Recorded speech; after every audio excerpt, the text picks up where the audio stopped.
नमस्कार, मैं हूं अनुराधा प्रसाद। एक फौजी सीमा की सुरक्षा करता है और एक पत्रकार लोकतंत्र की सुरक्षा करता है। ये बात करीब 4 साल पहले एक लेक्चर के दौरान जनरल विपिन रावत ने कही थी, जो भारत के पहले चीफ ऑफ डिफेंस स्टाफ बने। अब जनरल रावत इस दुनिया में नहीं है, लेकिन एक फौजी होते हुए भी उन्होंने पत्रकारों की लोकतंत्र में भूमिका को बहुत अच्छी तरह से समझा था। आज बात खबर पालिका की।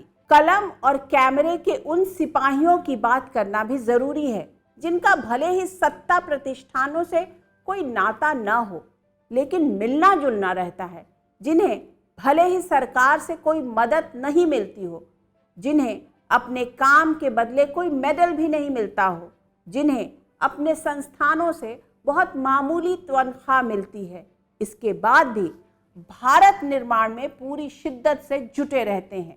लोकतंत्र की रक्षा के लिए बड़ा सा बड़ा त्याग करने के लिए हमेशा एक फौजी की तरह जुटे रहते हैं। मेरा आज का कार्यक्रम लोकतंत्र के ऐसे ही बहादुर सिपाहियों को समर्पित है, जिन्होंने अपनी कलम और कैमरे की ताकत से भारतीय लोकतंत्र को नई ताकत दी, सामाजिक बदलाव और क्रांति के सारथी रहे हैं।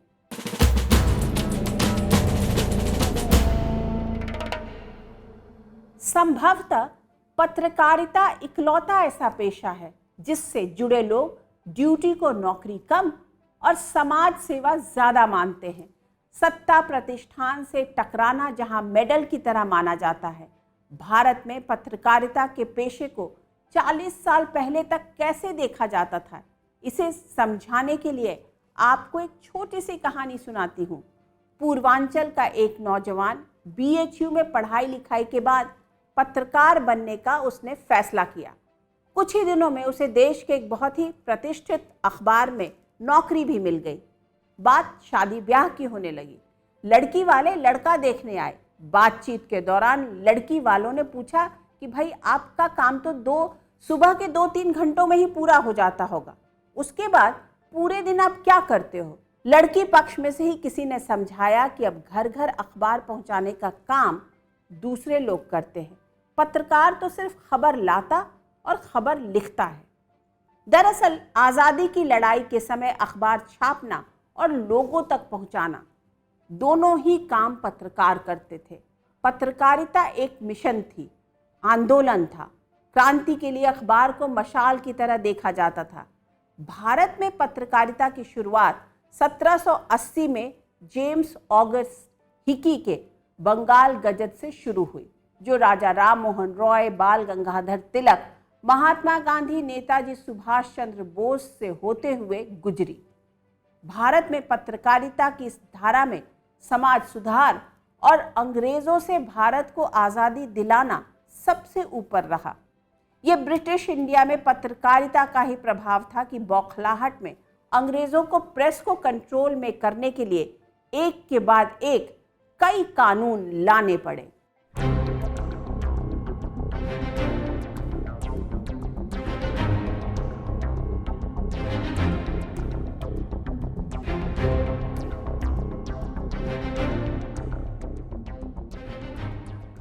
आज के तारीख में सेकंडों में कोई भी खबर दुनिया के किसी कोने तक पहुंच जाती है। अखबार हो या टेलीविजन न्यूज, सबने गजब की तरक्की की है। सोशल मीडिया भी लोगों की सोच को प्रभावित करने में बड़ी भूमिका निभा रहा है, लेकिन मीडिया की पहुंच और मकसद वक्त के साथ बदलते रहे हैं। अब भारत के पहले अखबार की इस तस्वीर को गौर से देखिए। ये बंगाल गजट के मार्च 1781 की कॉपी है। इस अखबार का मकसद था ईस्ट इंडिया कंपनी के भ्रष्ट अफसरों की पोल खोलना। अखबार के संपादक जेम्स ऑगस्टस हिकी ने पहले ही अंक में लिखा, मुझे अखबार छापने में खास दिलचस्पी नहीं, न मुझ में इसकी काबिलियत है। कड़ी मेहनत करना भी मेरे स्वभाव में नहीं है। इसके बाद भी मुझे अपने शरीर को कष्ट देना स्वीकार है, जिससे मैं मन और आत्मा की स्वाधीनता स्वीकार कर सकूं। बंगाल गजट में कंपनी के भ्रष्ट अफसरों के काले कारनामे छपते थे। उस दौर के गवर्नर जनरल वॉरेन हेस्टिंग्स की नीतियों की आलोचना होती थी, उन पर तंज छापे जाते थे। बंगाल गजट ने कंपनी के अंग्रेज अफसरों के नाक में दम कर दिया। नतीजा ये निकला कि जेम्स ऑक्सटस हिकी को गिरफ्तार कर जेल में डाल दिया गया और अखबार बंद हो गया। यानी भारत में पत्रकारिता की शुरुआत ही अभिव्यक्ति की आजादी और सत्ता में बैठे लोगों से सवाल के साथ हुई। बाद में Bengal general, Calcutta chronicle, Madras courier और बॉम्बे हेराल्ड जैसे अखबारों ने आवाज बुलंद की। भारत में प्रेस की आवाज दबाने के लिए लॉर्ड वेलेस्ली के दौर में प्रेस एक्ट 1799 आया, लेकिन भारत में प्रेस नई राह पर था।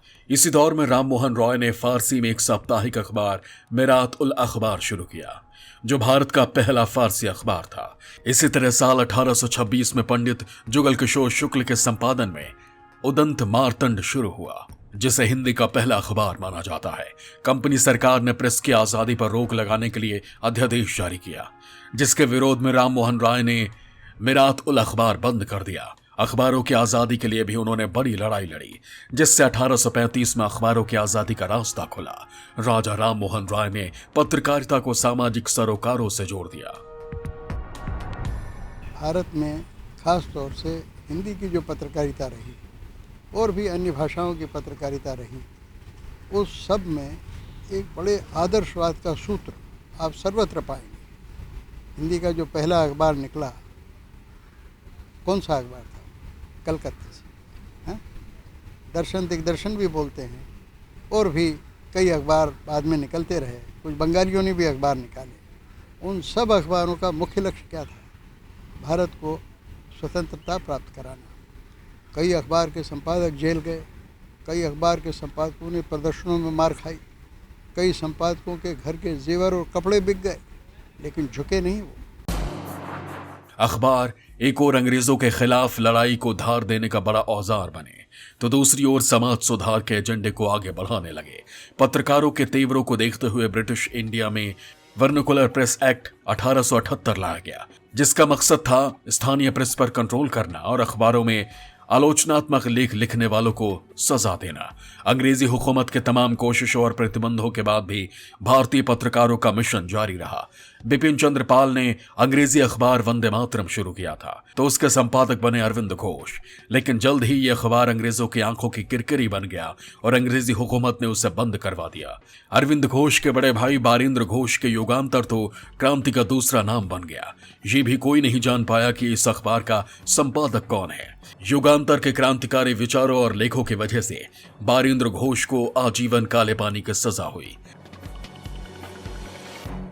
देखिए, भारत का जो स्वाधीनता आंदोलन है वह पूरी तरह से, हमारा पूरा स्वाधीनता समर मीडिया के माध्यम से लड़ा गया, क्योंकि हमारे जितने राष्ट्र नायक थे उन सब ने पत्रकारिता के माध्यम से, रेडियो के माध्यम से बहुत सारा काम किया। हम पंडित जवाहरलाल नेहरू से लेकर महात्मा गांधी, लोकमान्य तिलक, माधवराव सप्रे, माखनलाल चतुर्वेदी, अनेक ऐसे पत्रकारों को देखते हैं जिन्होंने पत्रकारिता के माध्यम से सार्थक हस्तक्षेप किया। नेताजी सुभाष चंद्र बोस ने फॉरवर्ड ब्लॉग नाम से अखबार भी निकाला और इसके अलावा आज़ाद हिंद रेडियो के माध्यम से भी हस्तक्षेप किया।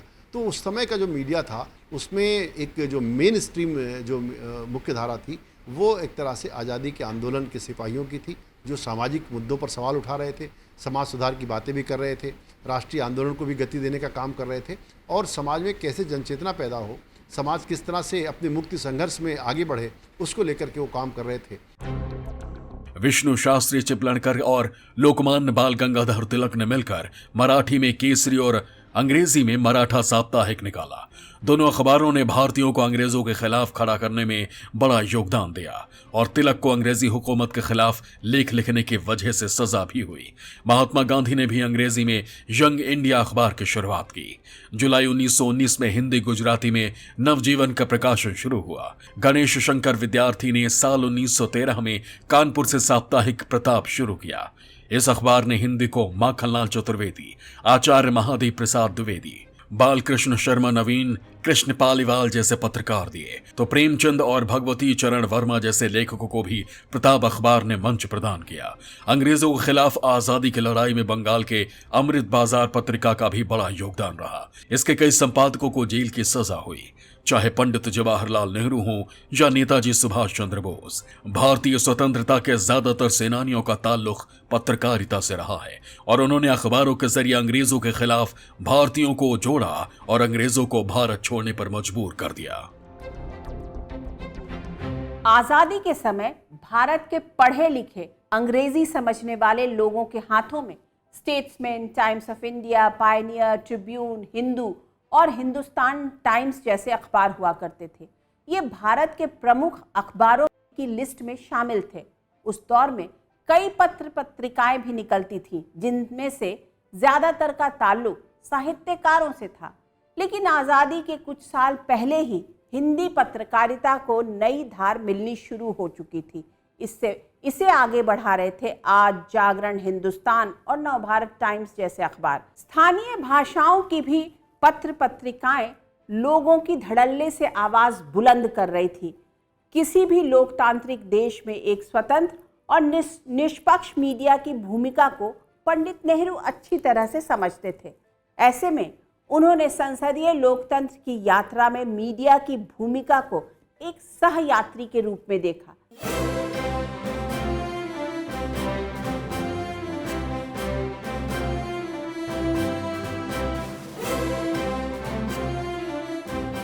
आजाद भारत की बड़ी आबादी को साक्षर बनाना भी बड़ी चुनौतियों में से एक था। जैसे जैसे लोगों में साक्षरता बढ़ी, देश में अखबार पढ़ने वालों की तादाद भी बढ़ने लगी। साल 1950 में भारत गणतंत्र बन गया, लेकिन साल 1951 में भारत गणतंत्र से लोकतंत्र बनने की राह पर बढ़ा। तो मीडिया ने लोगों को मतदान केंद्रों पर लाने में बड़ी भूमिका निभाई। अखबारों के जरिए लोगों को चुनावी प्रक्रिया के बारे में जानकारी दी गई। मतदान का मतलब समझाया गया, जिससे लोकतंत्र को सफल बनाया जा सके।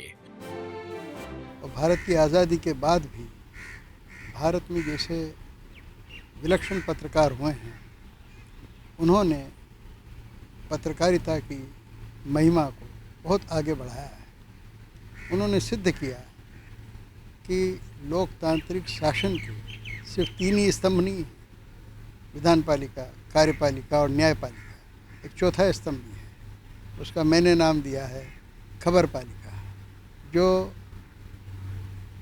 सबकी खबर ले और सबको खबर दे। पंडित नेहरू अच्छी तरह जानते थे कि सत्ता किसी को भी अहंकारी बना सकती है। ऐसे में उन्होंने एक स्वतंत्र प्रेस में लोकतंत्र की कामयाबी देखी। इसलिए उनके जमाने में प्रेस की आजादी पर खासा ध्यान दिया गया।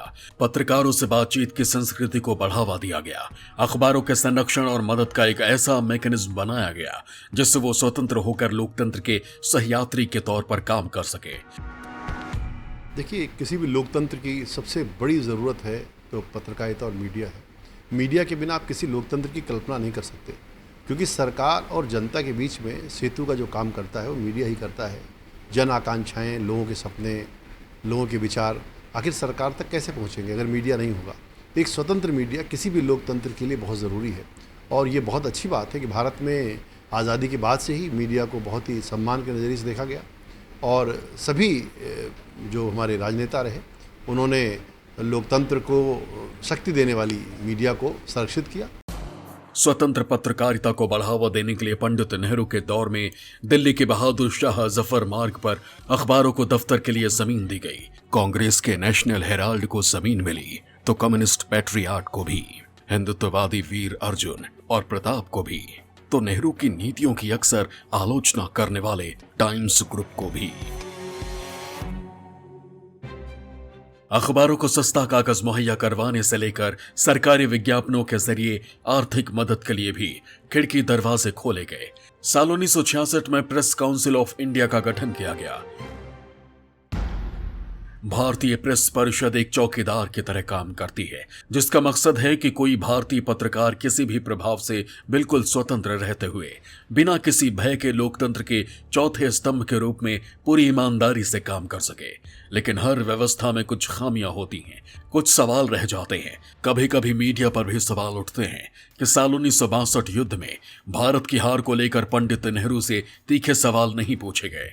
लेकिन एक सच ये भी है कि उस दौर में भी पंडित नेहरू की नीतियों की खुलकर आलोचना करने वाले पत्रकारों का एक बड़ा वर्ग मौजूद था, जो अपने हिसाब से सत्ता प्रतिष्ठानों के खिलाफ आवाज बुलंद कर रहा था, अपनी कलम के जरिए सरकार की नीतियों की बखिया उखेड़ने में लगा रहता था।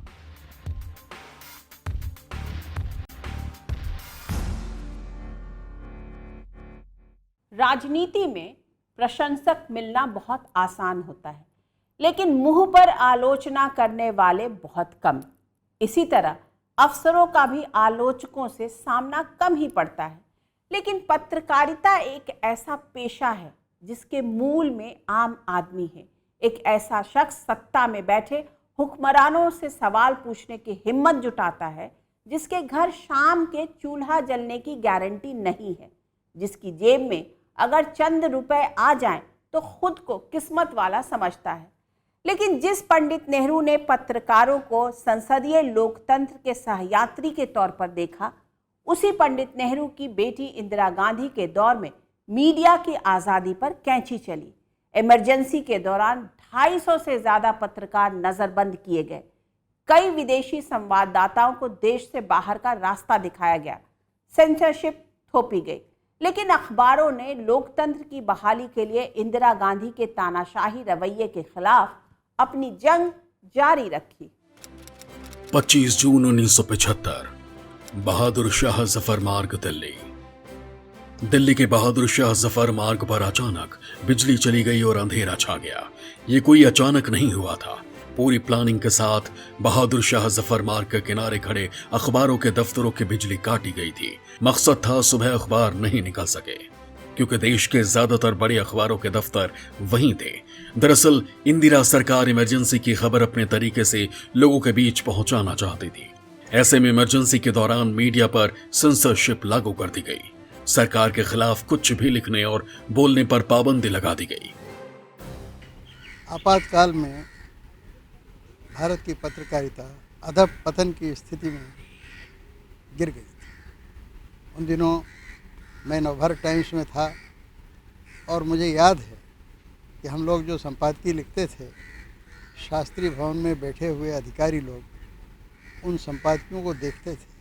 वो जब पास करके वापस भिजवाते थे तब वो अखबार में छपता था। सारे पत्रकार लोग, संपादक लोग इतने डरे हुए थे कि कोई सरकार से सवाल पूछने की हिम्मत तक नहीं कर सकता था। सवाल पर, सरकार पर आक्रमण करना, उसकी गलत बातों पे उसकी टांग खिंचाई करना, ये तो बहुत ही दूर के सपने हो गए थे।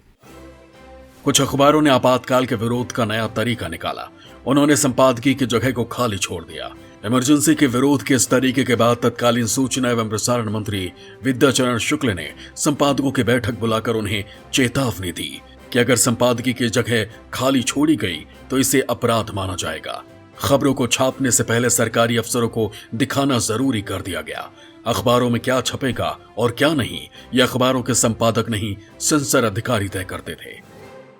तो मुझे याद आता है, वो बड़ी एक थ्रिल महसूस करती हूँ मैं जब याद करती हूँ। वो ये था कि जब आप अखबार उठाइए तो कई कॉलम्स ब्लैंक होते थे, एडिटोरियल ब्लैंक होते थे, यानी कि एडिटोरियल की जगह सिर्फ एक सफ़ेद, एक उसमें स्याही का कोई एक तिपका भी नहीं, एक बूंद भी नहीं, ब्लैंक। वो था विरोध। इतना अच्छा लगता था कि हम खड़े हो सकते हैं। इमरजेंसी के दौरान रतन मलकानी, कुलदीप नैयर, दीनानाथ मिश्र, वीरेंद्र कपूर और विक्रम राव जैसे कई पत्रकारों को जेल में ठूस दिया गया। उस दौर में कई पत्रकारों की नौकरी भी गई। इमरजेंसी के दौरान Washington post, London times, Delhi telegraph, the Los Angeles times के रिपोर्टर को शॉर्ट नोटिस पर देश छोड़ने के लिए कह दिया गया।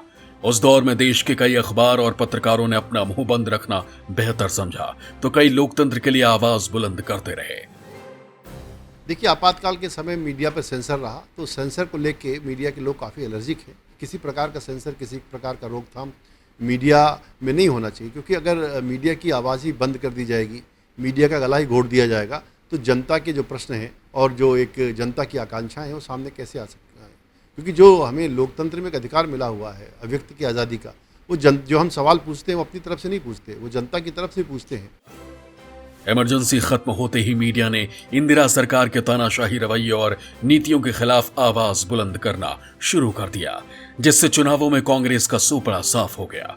इमरजेंसी के बाद जब जनता पार्टी की सरकार बनी और वो भी लोगों की उम्मीदों पर खरी नहीं उतरी, तो मीडिया ने पूरी निडरता और बेबाकी के साथ जनता पार्टी सरकार की खबर लेने में देरी नहीं लगाई। भारतीय पत्रकारिता को एक नई राह और रफ्तार मिली राजीव गांधी के दौर में। उन्होंने टेलीविजन को आम आदमी की पहुंच के दायरे में लाने की बड़ी कोशिश की। उसी दौर में भारत के भीतर टेलीविजन पत्रकारिता आकार लेने लगी। संयोग से मेरी पत्रकारिता की यात्रा भी उसी दौर में शुरू हुई। टीवी पत्रकारों की जमात ने देश में पत्रकारिता को धारदार और असरदार बना दिया। प्राइवेट न्यूज चैनलों ने खबरों की परिभाषा ही बदल दी। पत्रकारिता के केंद्र में अब आम आदमी आने लगा। उससे जुड़े मुद्दे हेडलाइंस बनने लगे।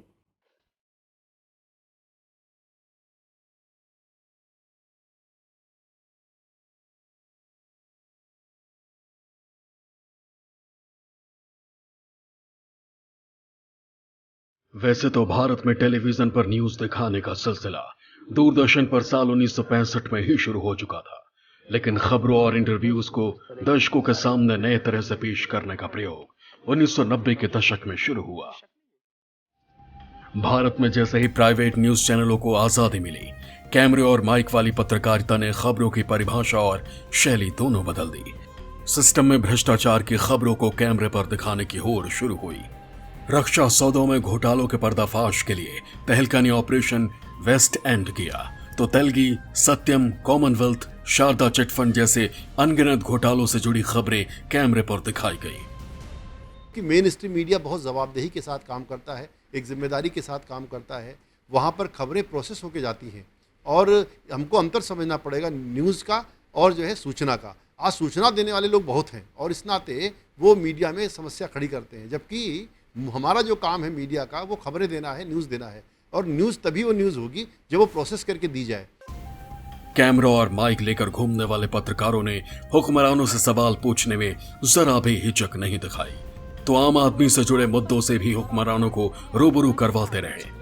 ये टीवी पत्रकारों की बड़ी कामयाबी थी कि उन्होंने समाज के आखिरी आदमी को भी हेडलाइन बना दिया। सत्ता में बैठे बड़े बड़े हुक्मरानों को आम आदमी से जुड़े मुद्दों पर प्रतिक्रिया देने और एक्शन लेने के लिए मजबूर कर दिया। टेलीविजन में चाहे कैमरा और माइक लेकर फील्ड में खबर की तलाश करने वाले रिपोर्टर हों या डेस्क पर खबरों के हर पहलू पर दिमाग खपाने वाले प्रोड्यूसर, सब ने पत्रकारिता को आगे बढ़ाने में अहम भूमिका निभाई है। इसे सर्विस कम और समाज और राष्ट्र के प्रति बड़ी जिम्मेदारी की तरह लिया है। लेकिन वक्त के साथ हर पेशे में एक ऐसा भी बिंदु आता है जब उसकी भूमिका को शक की नजरों से देखा जाता है। उसे मार्ग से भटका हुआ बताया जाने लगता है, क्योंकि उसे एक साथ कई तरह की चुनौतियों से जूझना पड़ता है। अब सवाल उठता है कि आज की पत्रकारिता के सामने किस तरह का संकट है।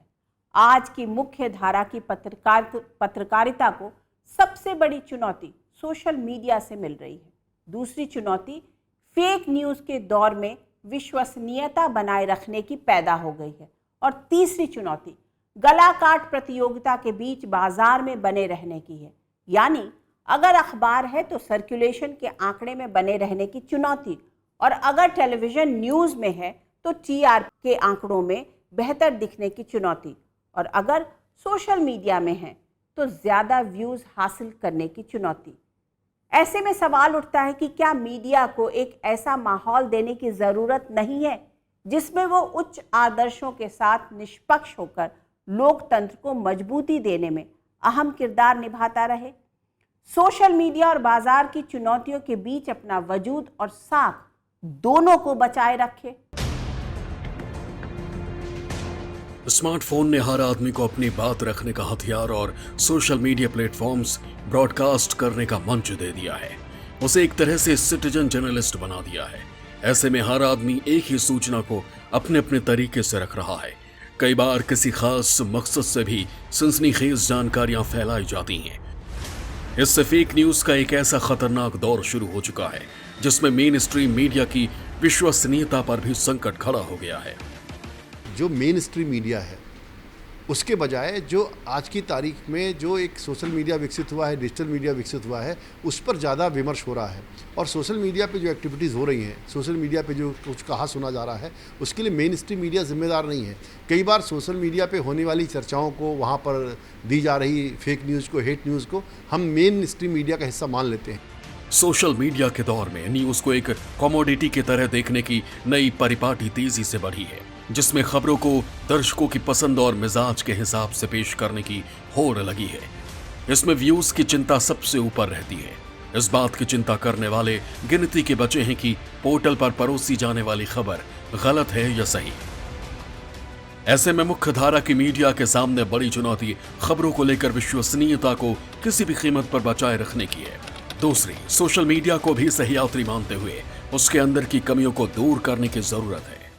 ये देश में पत्रकारों की ही जमात है जो होली, दिवाली, ईद, मुहर्रम के दिन भी काम करती है। बिल्कुल उसी तरह जैसे पुलिस वाले कानून व्यवस्था बनाए रखने के लिए 24/7 ड्यूटी करते हैं। अस्पतालों में डॉक्टर मरीजों का इलाज करते दिन रात नहीं देखते।